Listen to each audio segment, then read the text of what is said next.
Hello दोस्तों, मैं self Lalit Kumar और वेलकम ऑन मेरे यूट्यूब चैनल। आज इस वीडियो लेक्चर में हम देखने वाले हैं कि हमारी बॉडी स्ट्रेस से कैसे रेस्पॉन्स करती है, कि how to body response with the stress. Stress की कंडीशन में हमारी बॉडी में क्या क्या चेंजेस आते हैं या कौन कौन से हार्मोन सीक्रेट होते हैं जो हमारी बॉडी को स्ट्रेस से बचाते हैं। तो उसमें मेन रोल होता है हमारे हाइपोथैलेमस का, फिर होता है कि एंटीरियर पिट्यूटरी का, और फिर फाइनल रोल होता है एड्रिनल ग्लैंड का। अगर नहीं हो, एड्रिनल ग्लैंड अगर इंसान के अंदर नहीं हो, इंसान की बॉडी के अंदर नहीं हो, तो वो इंसान जीवित नहीं रह सकता। तो हम देखते हैं कि हाइपोथैलेमस का इसमें मेन रोल होता है। तो हाइपोथैलेमस क्या करवाता है? अब देखो, स्ट्रेस दो प्रकार के होते हैं, टू टाइप्स ऑफ स्ट्रेस। एक तो लॉन्ग टर्म स्ट्रेस हो गया, एक शॉर्ट टर्म हो गया। शॉर्ट टर्म स्ट्रेस का मतलब होता है कि घंटे 2 घंटे के लिए स्ट्रेस लिया अपन ने, आधे घंटे के लिए स्ट्रेस लिया, तो वो एक शॉर्ट टर्म स्ट्रेस हो गया। अब मान लो स्ट्रेस की कंडीशन बहुत ज्यादा लंबे समय तक चल रही है, कि कोई ऐसी सिचुएशन आ रही है कि आपसे हैंडल नहीं हो रही, डिप्रेशन वाली, स्ट्रेस वाली, ठीक है, कोई भी साइकोसिस पेशेंट है उसकी स्ट्रेस वाली डिप्रेशन सिचुएशन आ रही है, तो वो स्ट्रेस चल सकता है उसके साल भर, 6 महीने चल सकता है, 2-3 महीने तक चल सकता है। तो मतलब एक लॉन्ग टर्म हो गया। अगर अपन बात करें लॉन्ग टर्म स्ट्रेस की, तो इसके अंदर क्या होता है कि जो हमारा हाइपोथैलेमस है, फर्स्ट ऑफ ऑल जो हाइपोथैलेमस है वो क्या करता है,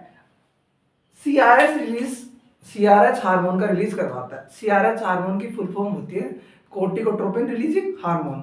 अब सीआरएच हार्मोन क्या करता है कि एंटीरियर पिट्यूटरी पे एक्ट करता है, जो हमारी पिट्यूटरी ग्लैंड का एंटीरियर लोब है उस पे एक्ट करेगा, और उसके एक्ट होने के बाद एंटीरियर पिट्यूटरी क्या करती है, एसीटीएच हार्मोन का सिक्रेशन करवाती है। अब एसीटीएच हार्मोन का काम ये होता है कि इसकी फुल फॉर्म तो होती है एड्रीनोकोट्रोपिक हार्मोन। इसकी फुल फॉर्म क्या होगी, एड्रीनोकोट्रोपिक हार्मोन। ये हार्मोन क्या करता है, जो हमारा एड्रिनल ग्लैंड है, ठीक है, जो हमारा एड्रिनल ग्लैंड है उसका आउटर पार्ट होता है कोर्टेक्स, ठीक है, उस पर एक्ट करेगा, ठीक है, उसको स्टिमुलेट करेगा कि अब स्ट्रेस की सिचुएशन आ रखी है, आप ऐसे हार्मोन सीक्रेट करो ताकि बॉडी मेंटेन हो सके, या बॉडी उससे कंपनसेट मैकेनिज्म कर सके, उस स्ट्रेस से लड़ सके। तो तब हमारा एड्रिनल कोर्टेक्स क्या होता है कि रीनल टिश्यू से मिलकर बना, सॉरी, ये क्या होता है, रीनल टिश्यू से मिलकर बना होता है। रीनल टिश्यू से मिलकर बना होता है। रीनल टिश्यू का मतलब तो किडनी के अंदर टिश्यू काम आता है। अब यहाँ से दो हार्मोन सीक्रेट हुए, एक तो हुआ मिनरलोकोर्टिकोइड और सेकंड हुआ ग्लूकोकोर्टिकोइड।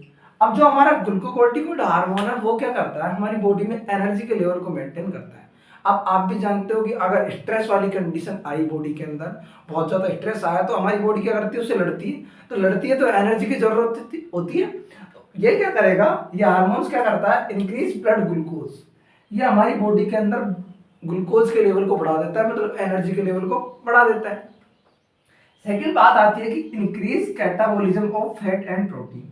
अब ये क्या करता है, जो लार्ज पार्टिकल होते हैं उनको स्मॉल पार्टिकल में ब्रेक डाउन करता है।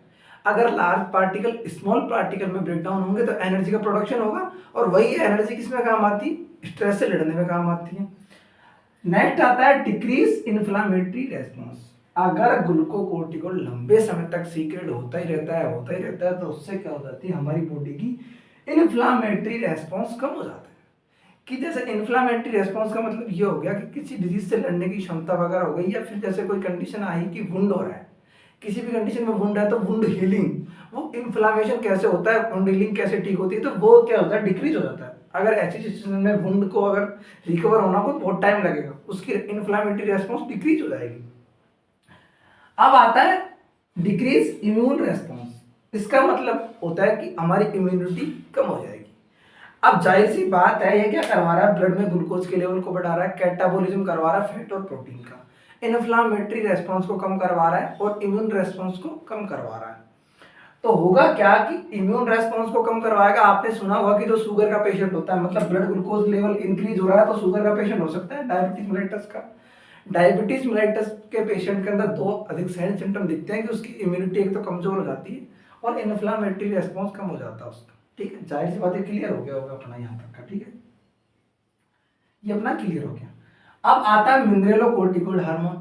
ऐसा हार्मोन जो हमारी बॉडी के अंदर मिनरल्स को मेंटेन करता है, इलेक्ट्रोलाइट बैलेंस को मेंटेन करता है। तो जाहिर सी बात है, ये क्या करेगा, increase salt and water retention. ये क्या करवाता है, हमारी बॉडी में साल्ट एंड वाटर का रिटेंशन करवाता है। अब जब साल्ट का रिटेंशन होगा, वाटर का रिटेंशन होगा, तो ब्लड का वॉल्यूम बढ़ेगा। अगर ब्लड का वॉल्यूम बढ़ा तो मतलब ब्लड प्रेशर बढ़ा, तो ठीक है। देखो, increase salt and water retention, increase blood volume और इंक्रीज ब्लड प्रेशर। ये 3 काम करवाता है अपनी बॉडी के अंदर। वाटर एंड साल्ट का रिटेंशन करवाता है, ब्लड के वॉल्यूम को बढ़ा देता है और फिर ब्लड प्रेशर बढ़ जाता है। तो अगर ये कंडीशन साल 6 महीने रही या 2-3 महीने रही तो ये क्या हो जाता है, लॉन्ग टर्म रेस्पॉन्स में इंक्लूड हो जाता है कि अगर स्ट्रेस की कंडीशन लंबे समय तक है तो हमारा CRH रिलीज होगा, वेंट्रिकुलर पे एक्ट करेगा, ACTH सीक्रेट होगा, फिर एड्रिनल कॉर्टेक्स स्टिमुलेट होगा, सो 2 हार्मोन सीक्रेट होंगे, वो बॉडी में चेंजेस लाएंगे। अब आता है कि हाइपोथैलेमस कैसे रिएक्ट करता है जब स्ट्रेस की कंडीशन कुछ घंटों के लिए होती है, कुछ समय के लिए होती है। तो अपन देखते हैं कि इसके अंदर 2 आते हैं। एक आता है सिंपैथेटिक सेंटर, मतलब ये कुछ नर्वस सिस्टम से रिलेटेड है, सिंपैथेटिक सेंटर्स। अब इसके अंदर 2 इंक्लूड्स है, सिंपैथेटिक नर्व और एड्रिनल मेडुला। अब देखो एड्रिनल कॉर्टेक्स अपन ने लॉन्ग टर्म के लिए पढ़ लिया, और एड्रिनल मेडुला जो इसका एड्रिनल ग्लैंड का अंदर वाला पार्ट होता है, अब इसको इसलिए पढ़ते हैं कि ये हमारा एक तरीके से न्यूरल टिश्यू से डेवलप होता है, न्यूरल टिश्यू से डेवलप होता है। न्यूरल टिश्यू मतलब एक नर्वस सिस्टम से रिलेटेड, तो इसको अपन ने सिंपैथेटिक सेंटर में रख दिया। सिंपैथेटिक सेंटर में सिंपैथेटिक नर्व से तो होता है नोर एड्रेनलिन सीक्रेट होता है, ठीक है। और हमारे जो एड्रिनल मेडुला है वो हार्मोन सीक्रेट करता है एड्रिनलिन और नॉन एड्रिनलिन। जो हमारा सिंपैथिक नर्व है वो तो क्या करेगा, नोर एड्रिनलिन का सीक्रेशन करवाएगा। और जो हमारा एड्रिनल मेडुला है जो कि न्यूरल टिश्यू से डेवलप होता है, एक एड्रिनल ग्लैंड का ही पार्ट होता है लेकिन न्यूरल टिश्यू से डेवलप होता है, वो हमारा नॉन एड्रिनल और एड्रिनलिन सीक्रेशन करवाता है। अब ये हार्मोन 2 हार्मोन्स क्या करते हैं, अपन क्या करेंगे, इंक्रीज हार्ट रेट। हमारी बॉडी की एट द टाइम स्ट्रेस की कंडीशन में हार्ट रेट को इंक्रीज करवा देंगे, हमारी बीपी को बढ़ा देंगे, ब्लड प्रेशर को इंक्रीज करवा देंगे। इंक्रीज रेस्पिरेशन, ये रेस्पिरेशन की कंडीशन को इंक्रीज करवा देते हैं, मतलब रेस्पिरेशन रेट को बढ़ा देते हैं, ठीक है। नेक्स्ट आता है ब्लड ग्लूकोज के लेवल को बढ़ा देते हैं।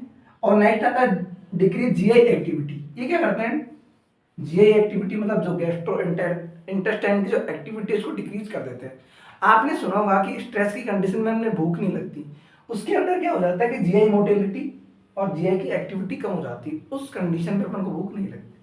अब जो ये हार्ट रेट बढ़ना, बीपी का बढ़ना, रेस्पिरेशन का बढ़ना, ग्लूकोज के लेवल का बढ़ना है टेम्परेरी समय के लिए, तो ये होता है घंटे 2 घंटे 1-2 दिन के लिए, तो इसको बोलते हैं फॉर शॉर्ट टर्म रेस्पॉन्स।